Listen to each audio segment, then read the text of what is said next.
12वीच्या परीक्षांना आजपासून सुरुवात होणार आहे। खरं तर इंग्रजी भाषेचा हा पहिला पेपर जो आहे तो आज होणार आहे। नंदुरबार जिल्ह्यात 28 केंद्रांवर आज 12वीची पहिला पेपर जो आहे तो होणार आहे। एकंदरीत जिल्ह्याभरातील 17,611हून अधिक विद्यार्थी जे आहेत ते आज आपला इंग्रजीचा पहिला पेपर देणार। मी सध्या नंदुरबारच्या परीक्षा केंद्रांवर आहे। या ठिकाणी प्रशासनाच्या वतीने जय्यत तयारी करण्यात येत आहे।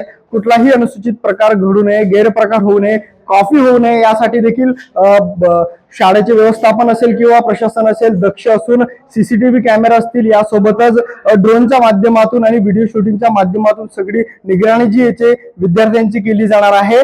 पहिला पेपर इंग्रजीचा असल्यामुळे मोठ्या प्रमाणात प्रशासनाची कसरत देखील या ठिकाणी पणाला लागणार आहेत। तर 28 केंद्रांपैकी 6 केंद्र जे आहेत ते अति संवेदनशील म्हणून घोषित करण्यात आलेले आहेत। परीक्षा केंद्रांच्या 100 मीटर परिसरात अन्य कोणालाही प्रवेश नसणार आहे। यासोबतच 500 मीटरच्या अंतरावर जे ते झेरॉक्स असतील, सायबर कॅफे असतील यांना बंदी घालण्यात आली आहे।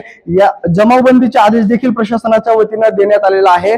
पूर्ण जे प्रशासन असेल ते दक्ष असून योग्यरित्या परीक्षा पार पडावा यासाठी देखील प्रयत्न जे ते करण्यात येत आहे। नंदुरबारहून सागर निकवाडे, साम टीव्ही न्यूज।